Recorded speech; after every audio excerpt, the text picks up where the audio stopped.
अस्सलामुअलैकुम and welcome back to the channel. आज हमने लिपिड्स का टॉपिक शुरू करना है और थोड़ा बहुत लिपिड्स का इंट्रोडक्शन पढ़ेंगे। सबसे पहले बारी है डेफिनेशन की। आपकी बुक में जो डेफिनेशन लिखी हुई है वो ये है कि लिपिड्स एक हेट्रोजीनस ग्रुप है, a heterogeneous group of compounds related to fatty acids. Heterogeneous group एक ऐसा ग्रुप होता है जिसके मेंबर्स एक दूसरे से काफ़ी ज़्यादा डिफरेंट होते हैं।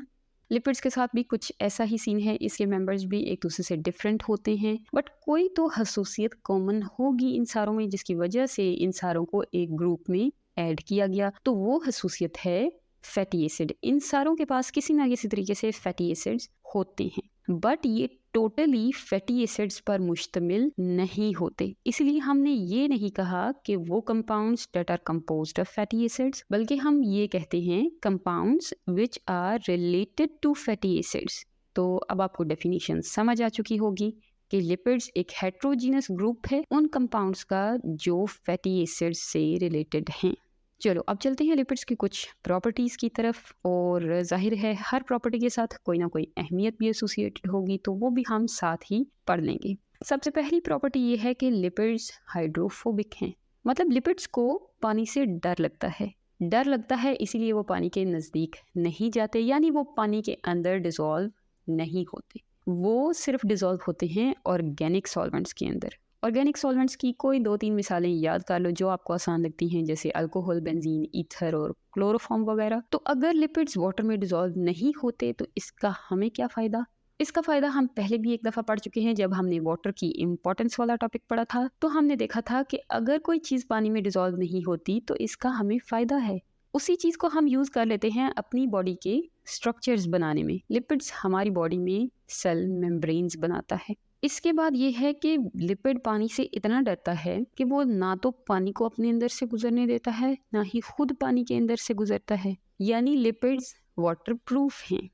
तो ये वाटरप्रूफ वाली खसूसियत हमें बहुत सारी जगहों पे बहुत सारे लिविंग ऑर्गेनिजम्स के अंदर नजर आती है। उसकी एक मिसाल है क्यूटिकल। कभी आपने कोई पत्ता फाड़ा है? वैसे बचपन में बच्चे ऐसे बहुत करते हैं, जानबूझ के पत्ते उतार के उनको फाड़ते रहते हैं। आपने भी ऐसा किया होगा और कभी देखा भी होगा कि उस पत्ते के ऊपर एक पतली सी ट्रांसपेरेंट सी प्लास्टिक की तरह की लेयर होती है। वही लेयर है क्यूटिकल, और उसका काम ये है कि वो पानी को ज़ाया नहीं होने देती।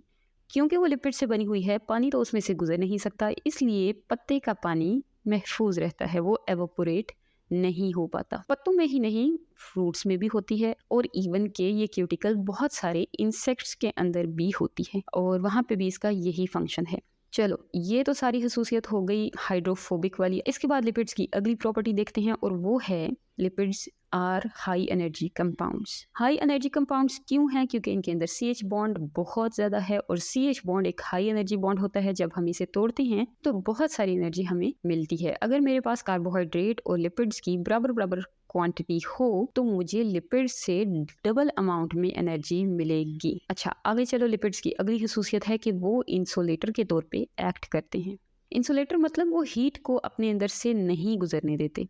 तो लिपिड्स की इसी खसूसियत की वजह से बहुत सारे लिविंग ऑर्गेनिजम्स को फ़ायदा होता है, वो मौसम की सख्तियों से बचे रहते हैं, यानी लिपिड्स लिविंग ऑर्गेनिजम्स को हीट और कोल्ड के इफ़ेक्ट्स से बचाता है। क्योंकि हमने बात की कि हर लिपिड के अंदर फैटी एसिड ज़रूर होता है, तो चलो आओ अब फैटी एसिड्स को पढ़ते हैं। पहले डिफ़ाइन करना है फैटी एसिड को।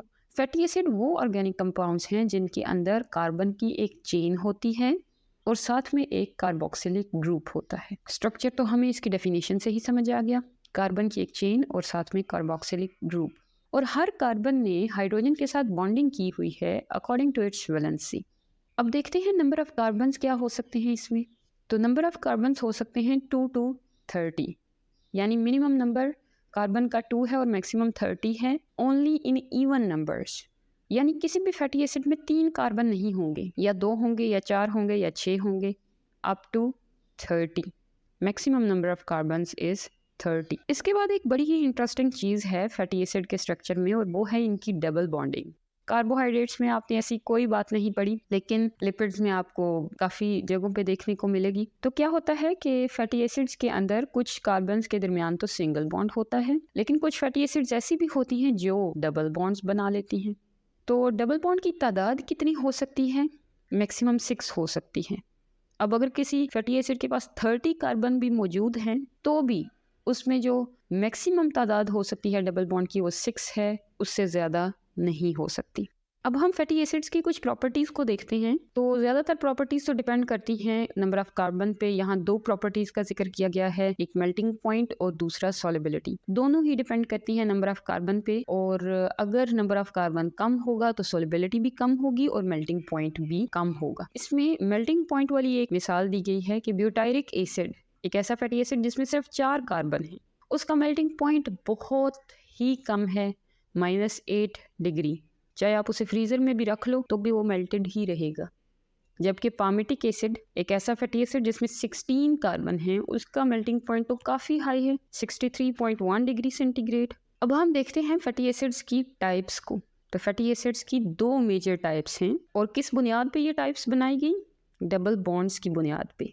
ऐसे फैटी एसिड्स जिनमें कोई डबल बॉन्ड नहीं होता, सारे के सारे बॉन्ड्स सिंगल हैं, उनको सैचुरेटेड फैटी एसिड कहा जाता है। सैचुरेटेड क्यों कहा? क्योंकि उनमें मैक्सिमम तादाद मौजूद है हाइड्रोजन की। Saturated is equal to maximum. मजीद हाइड्रोजन हम ऐड नहीं कर सकते क्योंकि हर कार्बन ने हाइड्रोजन के साथ बॉन्डिंग की हुई है, कोई और गुंजाइश ही नहीं है। तो ऐसे फैटी एसिड को कहा जाता है saturated fatty acid. It has no double bond. अब दूसरी टाइप है फैटी एसिड्स की, और वो है अनसैचुरेटेड। अनसैचुरेटेड का नाम से ही वाज़ेह है कि इसमें मैक्सिमम तादाद नहीं है हाइड्रोजन की, तादाद कम हो गई है। अब वो तादाद क्यों कम हुई है? अब देखिए, ये 2 कार्बन हैं, दोनों के दरमियान में सिंगल बॉन्ड है, मैक्सिमम तादाद है ना हाइड्रोजन की। लेकिन अब अगर मैं क्या करूं, इन दोनों कार्बन के दरमियान में एक डबल बॉन्ड लगा दूं, तो अब आप गिने दोनों कार्बन के बॉन्ड्स को, दोनों के पास 5-5 बॉन्ड्स हैं, तो ये तो मसला हो गया, रूल के खिलाफ हो गया। 4 बॉन्ड्स ही होने चाहिए एक कार्बन के साथ। तो फिर हमें क्या करना पड़ता है? एक एक हाइड्रोजन का बॉन्ड तोड़ना पड़ेगा।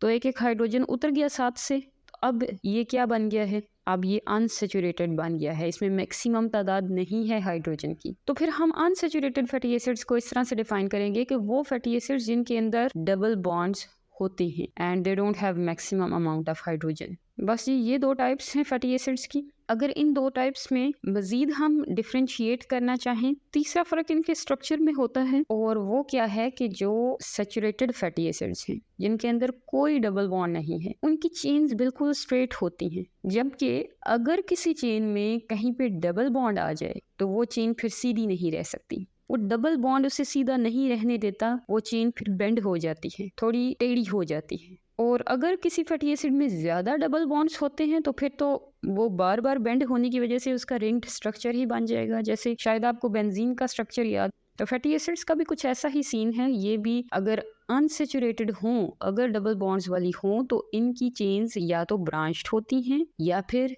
रिंग्ड होती हैं। बस फैटी एसिड्स के बारे में हमने इतना ही पढ़ना है। इसके बाद है लिपिड्स की क्लासिफिकेशन, जिसे हम अगले लेक्चर में पढ़ेंगे। और अगर आपको हमारा कंटेंट अच्छा लगता है तो सब्सक्राइब कीजिए। आज के लिए बस इतना ही। अल्लाह हाफिज़।